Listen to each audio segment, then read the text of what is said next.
अस्सलामुअलैकुम dear student, आज जो हम टॉपिक डिस्कस कर रहे हैं पास पेपर के कुछ क्वेश्चन करेंगे जिसमें कॉनिक सेक्शन को हम डिस्कस कर रहे हैं, पैराबोला, एलिप्स और हाइपरबोला। क्योंकि कॉन्सेप्ट्स तो आप लोगों को ऑलरेडी होते हैं, लेकिन अब पेपर के अंदर जो क्वेश्चन आते हैं आप उसको किस तरह से सिंप्लीफाई तरीके से और या उसको आसान तरीके से आप सॉल्व कर सकते हैं वो हम देखेंगे। आपके पास क्वेश्चन है, the set of all the points in a plane that are equal distance from the fixed point। अब देखिए आपके पास एक कंडीशन यहाँ पर ये होती है कि अगर आपके पास एक सर्कल होता है तो सर्कल क्या होता है, एक फिक्स पॉइंट से इक्वल डिस्टेंस के ऊपर होता है, जिसे आप कहते हैं रेडियस। अगर इक्वल डिस्टेंस के ऊपर बहुत सारे पॉइंट लगा दिए जाए, जब आप उन्हें ज्वाइन करेंगे तो आपके पास सर्कल बन जाएगा। तो वैसे इस क्वेश्चन का आंसर है सर्कल, लेकिन ये थोड़ा सा मिलता जुलता है डी ऑप्शन से। डी ऑप्शन क्या है, अब ज़रा इसको भी आप देख लें। डी ऑप्शन में ये होगा कि एक पैराबोला है, पैराबोला में क्या होता है, एक फिक्स पॉइंट होता है जिसे आप कहते हैं फोकस। फिक्स पॉइंट का जो डिस्टेंस होता है, ये आपके पास है पी एक्स कॉमा वाई, जिसे आप कह सकते हैं मूविंग पॉइंट।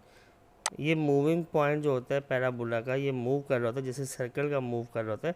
सर्कल का मूव करते वक्त वो एक फिक्स पॉइंट से डिस्टेंस चेक कर रहा होता है कि इक्वल डिस्टेंस के अकॉर्डिंग वो मूव करता है। लेकिन यहाँ पर इसका डिस्टेंस का लिंक बनता है इसके डायरेक्ट्रिक्स से।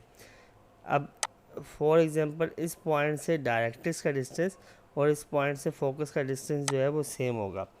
तो आपके पास क्या ऐसे कहेंगे आप, यहाँ पे हम डिस्कस ये कर रहे थे कि ये आपके पास जो P से F का डिस्टेंस है, तो अगर हम इसको M कहते हैं तो P से F जो डिस्टेंस होता है वो इक्वल होता है P से M डिस्टेंस के। ये कंडीशन याद रखना। इसी वजह से इसेंट्रिसिटी ऑफ पैराबोला जो होती है वो 1 होती है, कि ये दो डिस्टेंस के दरम्यान में जो रेशो है वो 1 के इक्वल होता है, PM इक्वल टू PF। तो ये पैराबोला से थोड़ा सा डिस्टेंस, पैराबोला से थोड़ा सा इसको सिमिलर कह सकते हैं, लेकिन मसला ये दोनों में कि वहाँ पर सिर्फ और सिर्फ सर्कल के अंदर एक फ़िक्स पॉइंट से इसका डिस्टेंस चेक करेंगे। दूसरी क्वेश्चन में हमारे पास लिखा हुआ था सेंटर ऑफ द सर्कल जो है इसका सेंटर निकालना है। सबसे पहले ऐसी कंडीशन में आप 5 से डिविजिबल है ये 5x² प्लस 5y²। तो आप ये कभी भी होगा ऐसी कंडीशन में तो आप इसको x² और y² का कोफिशिएंट हमेशा 1 होना चाहिए। तो आप इसको 5 से जब डिवाइड करेंगे तो ये हो जाएगा। फिर आप इसको कंपेयर करेंगे x² plus y² plus 2gx plus 2fy plus c equal to 0। तो बेटा देखिए एक्स एक्स से कंपेयर हो गया, एक्स स्क्वायर से वाई स्क्वायर से, तो 2g की वैल्यू आपके पास क्या आ रही है 2, और 2f की वैल्यू आ रही है -3, और c की वैल्यू आ रही है 2। हालांकि c की वैल्यू हमें सेंटर के अंदर ज़रूरत नहीं है, लेकिन मैं आपको क्वेश्चन में सिर्फ सेंटर नहीं बल्कि रेडियस भी निकाल के दिखा देता हूँ। g की वैल्यू आ गई बेटा 1, और f की वैल्यू आ गई -3/2, और c आ गया आपके पास 2। सेंटर का जो फार्मूला होता है वो होता है -g और -f। तो इसका जो सेंटर है वो हो जाएगा बेटा -1 और 3/2। अब ये आप देख लेंगे कहाँ लिखा हुआ है -1 और 3/2, यानी डी ऑप्शन इसका ठीक होगा। अच्छा, रेडियस अगर इसका पूछ लेता है तो रेडियस का फार्मूला आप याद रखिएगा, g² प्लस f² माइनस सी। बहुत सारे बच्चे यहाँ पे -c की जगह +c करते हैं, तो इस चीज़ को आप ध्यान में रखिएगा। तो यानी इसको 1 का स्क्वायर, g की वैल्यू 1 है, f की वैल्यू -3/2 है, और -2। तो इसको आप देख लें, ये आ रहा है 1 प्लस 9/4 -2। मैं अगर इसका एलसीएम ले लेता हूँ तो ये आएगा 4 प्लस 9 -4 2 ज़ा 8। तो ये आपके पास आ जाएगा √5/2, क्योंकि 4 का रूट तो 2 हो जाएगा, 13 - 8 हो जाएगा आपके पास 5। तो ये इसका रेडियस हो जाएगा। तो ये बेटा ये बात आपने याद रखनी है। इसके अलावा एक क्वेश्चन में कह रहा है कि y equal to x plus c tangent है इसके ऊपर। तो टेंजेंट में कभी भी आपके पास कंडीशन क्या होती है कि आपके पास कोई स्ट्रेट लाइन है, वो एक कर्व के ऊपर या सर्कल के ऊपर टेंजेंट है तो वो एक पॉइंट के ऊपर टच करेगी। तो इसके कॉमन पॉइंट यानी डिस्क्रिमिनेंट जो होता है वो ज़ीरो के इक्वल होता है। अब मैं x square plus y square की जगह पे एक्स प्लस सी लिख रहा हूँ, ऊपर स्क्वायर हो जाएगा इक्वल टू 1। तो देखिए बेटा x square plus 2cx plus c square minus 1 equal to 0। अब देखिए यहाँ पर x square plus x square हो जाएगा 2x square plus 2cx plus c square minus 1। अब a की वैल्यू यहाँ पर आ रही है 2, b की वैल्यू आ रही है 2c और c की वैल्यू आ रही है सी स्क्वायर माइनस 1। डिस्क्रिमिनेंट हमेशा याद रखना बेटा, बी स्क्वायर माइनस 4ac 0 के इक्वल होता है अगर टेंजेंट है या टच कर रही है, ऐसी कोई भी कंडीशन हो। तो 2c का स्क्वायर माइनस 4, a की वैल्यू 2 और c की वैल्यू सी स्क्वायर माइनस 1। मैं आपको पूरा सोल्व करके इसलिए करवा रहा हूँ, बाकी इसको शॉर्टकट भी दिखा देते हैं आपको। 4 2 ज़ा 8c square minus minus plus 8, देखिए इक्वल टू 0। तो माइनस की जगह आप इसको 4c स्क्वायर इक्वल टू 8 कर लें, तो बेटा सी स्क्वायर की वैल्यू आ गई 2 और सी की वैल्यू आ गई प्लस माइनस √2। तो आपके पास ये आंसर आ रहा है सी के अंदर। ठीक है, दूसरी कंडीशन ये थी कि यहाँ पर सी की जगह पे जितनी जगह पे सी था उस जगह पे मैं पहले 0 पुट कर लेता या 1 प्लस 1 माइनस 1 पुट कर लेता, लेकिन ये उसी तरह से सोल्व करके भी आप फाइंड कर सकते हैं।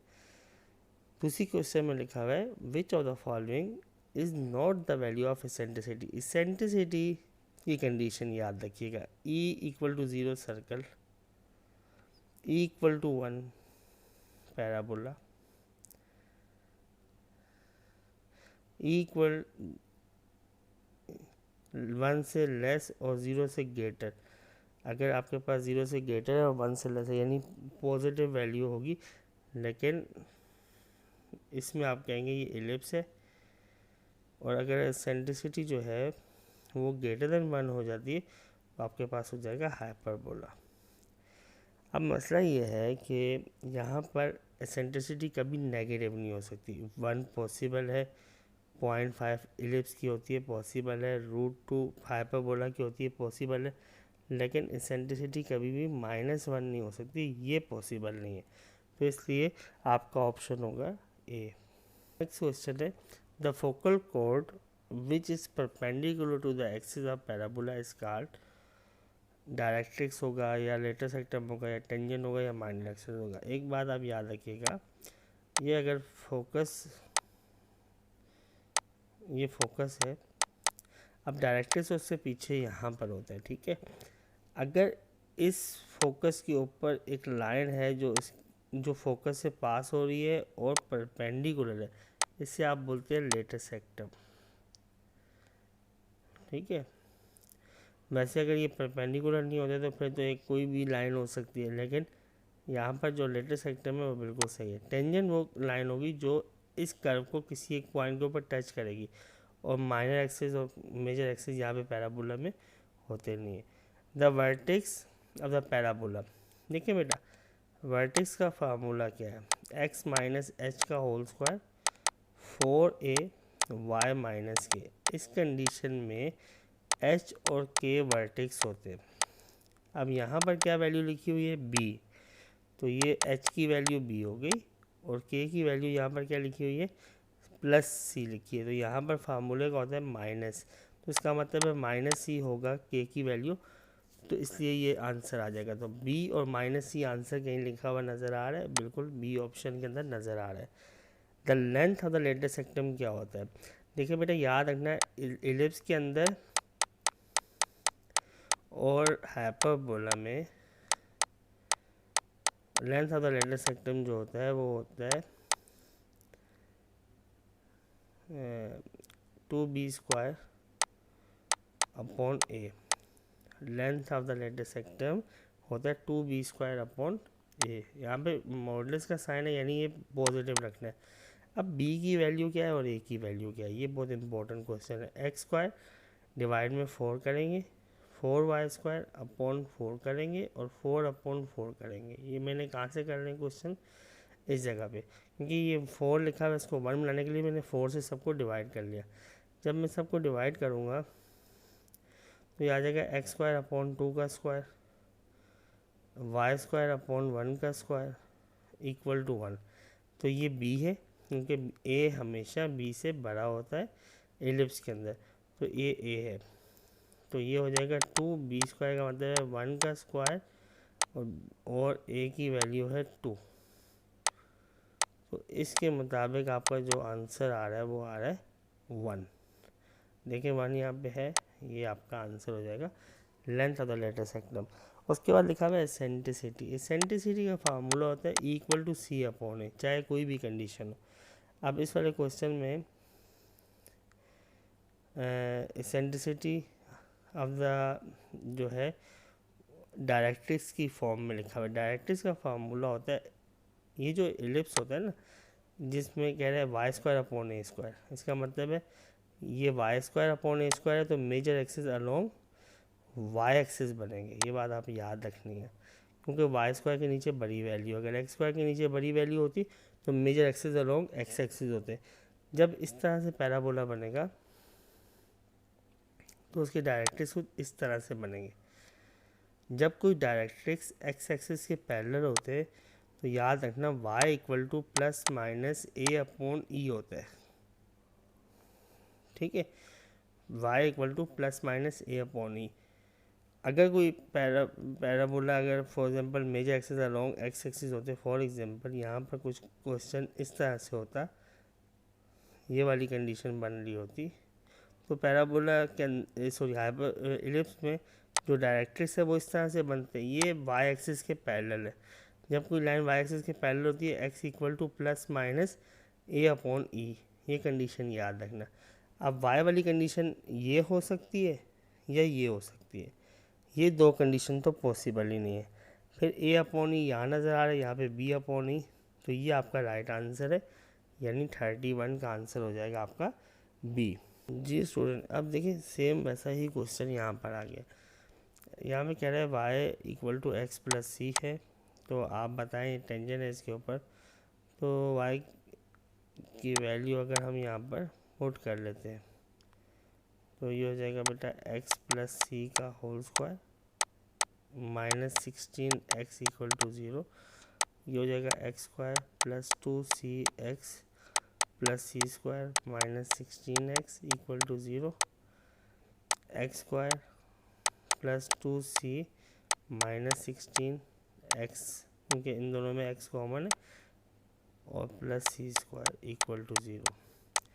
अब आपको मैंने d की कंडीशन बताई थी b² माइनस 4ac, जो इसी वीडियो में पहले भी बताई है। b² का मतलब 2c माइनस 16 का स्क्वायर माइनस 4a की वैल्यू 1 और c की वैल्यू c², और ये टेंजेंट है तो इसलिए 0 के इक्वल ले लेंगे। 4c² minus 16 to the 32, 32 to the 64 plus 16 का स्क्वायर 256 माइनस 4c²। देखिए 4c² से कैंसिल हो गया, 256 इस तरफ आएगा माइनस हो जाएगा, और माइनस 64c, माइनस से माइनस कैंसिल, c की वैल्यू आ गई 4, तो आपका सी आंसर आ गया 4, जो आपके सामने मैंने सॉल्व किए। फिर भी अगर कोई इसमें सोल्यूशन में मिस्टेक है तो वो भी आप देख लीजिएगा। वैसे मैंने आपके सामने जो सॉल्व किया उसका आंसर आ रहा है 4। फिर ये कह रहा है 0 और y1 लाए कर रहा है हाइपरबोला में, इस कंडीशन के ऊपर y1 की वैल्यू बताओ। x की वैल्यू आप 0 पुट कर दो, माइनस 12 y1 की वैल्यू y1 का स्क्वायर कर लो इक्वल टू 60, ये तो 0 हो गया, माइनस 12 y1 का स्क्वायर इक्वल टू 60, ये कैंसिल हो जाएगा, y² equal to minus 5, y equal to plus minus √5 iota, plus minus √5 iota. तो आयोटा की जगह पे उन्होंने ये कंडीशन लिखी है, तो आप इस कंडीशन को आप इसका आंसर कर देंगे। तो ये आज की वीडियो में इतना ही, इंशाल्लाह नेक्स्ट वीडियो में हम दोबारा डिस्कस करेंगे।